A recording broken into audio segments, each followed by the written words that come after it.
नमस्कार। आप देख रहे हैं बोले भारत और यूपी की बात मनीष के साथ में एक बार फिर से मैं हाजिर हूं आपके समक्ष एक नए राजनीतिक मुद्दे को लेकर। तो आइए शुरू करते हैं कि यूजीसी विवाद ने कौन सी अंगड़ाई ली है और क्यों। साल 2024 के लोकसभा चुनाव में उत्तर प्रदेश में मिली करारी शिकस्त से क्या भारतीय जनता पार्टी और केंद्र की सरकार इतनी आहत है कि उसकी भरपाई के लिए वो कुछ भी करने को तैयार है। यूनिवर्सिटी ग्रांट कमीशन के नए नियम के बाद जो समाज में सवर्ण समाज में खासकर उबाल देखने को मिल रहा है, सवर्ण समाज यही सवाल पूछ रहा है, क्या केंद्र की मोदी सरकार ये कोशिश में लगी है कि आने वाला यूपी का विधानसभा चुनाव जो 2027 में होना है, उसमें किसी भी तरीके से उसे चुनावी नुकसान न हो, सीटों का नुकसान न हो, क्योंकि सरकार हैट्रिक बनाने की तैयारी में है। पिछले 10 सालों से यूपी में भाजपा की सरकार चल रही है और 2027 का चुनाव बहुत अहम माना जा रहा है। क्या ओबीसी वोट बैंक के लिए केंद्र सरकार ये सारे कदम उठा रही है? क्या वो नहीं चाहती कि जिस तरीके से लोकसभा 2024 के चुनाव में ओबीसी का और दलितों का एक बड़ा वर्ग उसकी जगह अखिलेश यादव के पाले में चला गया, वो फिर से उसे वापस मिल जाए? यूजीसी के नए नियम को लेकर जो बातें सामने आ रही हैं, उसके राजनीतिक परिदृश्य को इसी तरीके से देखा जा रहा है। यूजीसी के क्या नियम है इसके बारे में तो अब ज़्यादा बातचीत करने की ज़रूरत नहीं है, क्योंकि कई दिनों से ये प्रकरण चल रहा है और बहुत तेज़ी से चल रहा है। लेकिन इतना ज़रूर बताना चाहेंगे कि इस प्रकरण में उबाल तब से आया जब इसमें ओबीसी वर्ग को जोड़ा गया। असल में रोहित वेमुला और पायल तावड़ी के मौत के बाद इन दोनों की मदर्स ने सुप्रीम कोर्ट में एक याचिका दाखिल करके कहा था कि हायर इंस्टीट्यूशंस के कैंपस में जातिगत आधार पर कोई भेदभाव न हो, इसके लिए कोई नियम बनाया जाए। तब सुप्रीम कोर्ट ने यूजीसी को एक ऑर्डर दिया कि इस तरीके के नियम बनाए जाएं। शिक्षा संबंधी जो संसदीय समिति होती है, जिसका नेतृत्व कांग्रेस के ही दिग्विजय सिंह कर रहे थे, उनकी कमेटी ने कुछ सिफारिशें दी और उन सिफारिशों के आधार पर यूनिवर्सिटी ग्रांट कमीशन ने एक नया नियम तैयार किया जिसमें ओबीसी को भी शामिल किया गया।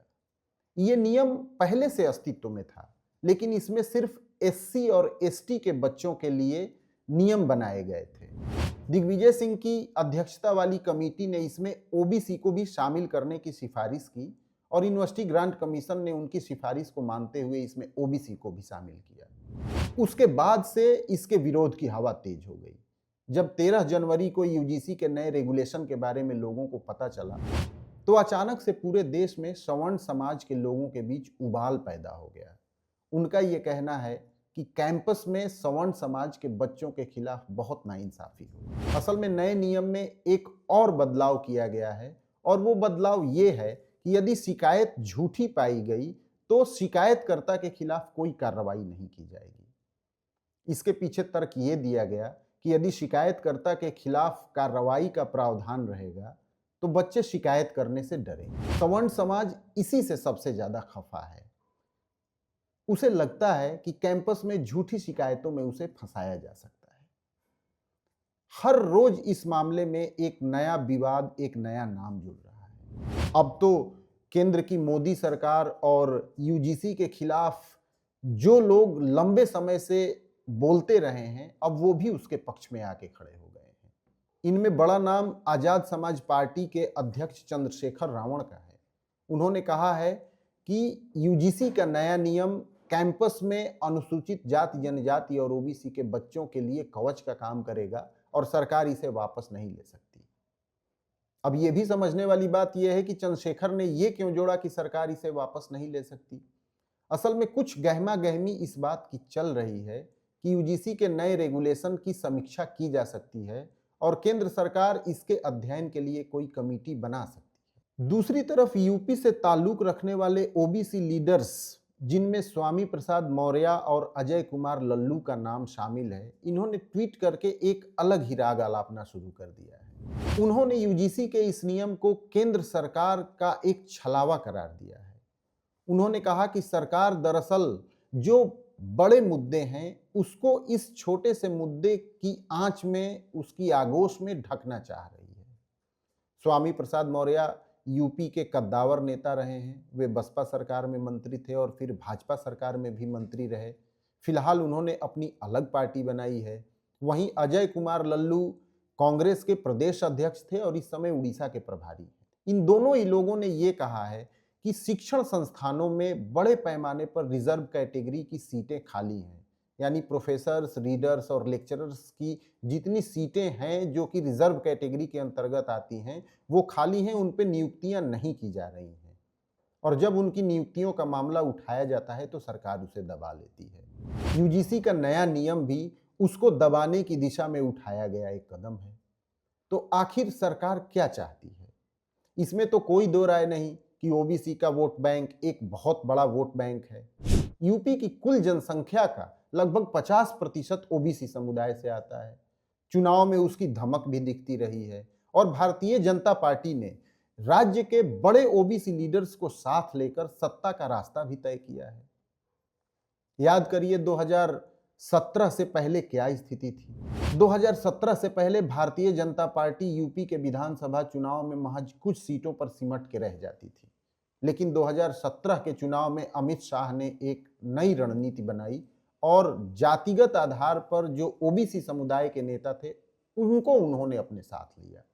राजभरों के नेता ओम प्रकाश राजभर, जिनकी सुभाषपा पार्टी है, निषादों के नेता संजय निषाद, जो कि मल्लाहों की पार्टी है, इसके अलावा कुर्मियों की, खासकर पटेलों की पार्टी अपना दल, सोनेलाल, जिसकी नेता अनुप्रिया पटेल हैं, इन सभी लोगों के साथ भारतीय जनता पार्टी ने न सिर्फ गठबंधन किया बल्कि उनकी तमाम मांगों को मानते हुए उन्हें अपने साथ अभी तक रखे हुए हैं। और यही वजह है कि सत्ता का रास्ता तय करने में भारतीय जनता पार्टी को इन पार्टियों के साथ बहुत सहूलियत हुई।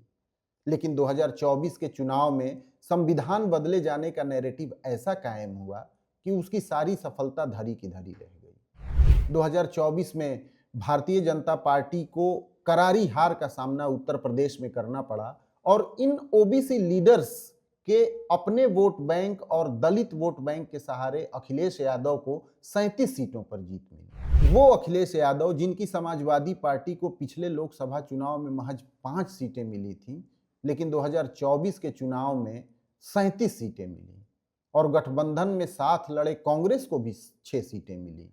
कुल मिलाकर गठबंधन ने 43 सीटें यूपी में जीती, यानी आधे से ज्यादा।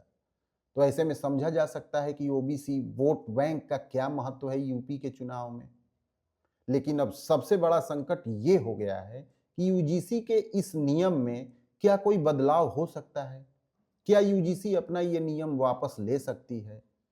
राजनीतिक रूप से देखें तो ये भारतीय जनता पार्टी की सरकार के लिए संभव नहीं दिखाई दे रहा है, यदि उसके हाथ में बात है तो। क्योंकि चंद्रशेखर आजाद रावण पहले ही कह चुके हैं कि इसे वापस नहीं लेने दिया जाएगा।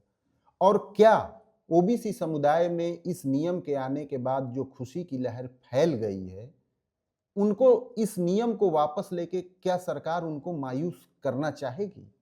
और क्या यूपी के 2027 के चुनाव से ऐन पहले पार्टी इतना बड़ा जोखिम लेने को तैयार हो पाएगी? जाहिर तौर पर वो सवर्णों को भी नाराज नहीं करना चाहेगी, क्योंकि सवर्ण तो भारतीय जनता पार्टी के पारंपरिक वोट बैंक रहे हैं। तो फिर क्या रास्ता निकलेगा? इस पर सबकी निगाहें हैं, लेकिन इतना तो तय है कि एक ऐसा रास्ता ही निकल पाएगा जिससे ओबीसी समुदाय को कोई नाराजगी न हो। यूपी की बात मनीष के साथ में आज बस इतना ही। एक नए एपिसोड के साथ हम फिर हाजिर होंगे। तब तक के लिए दीजिए इजाजत। नमस्कार।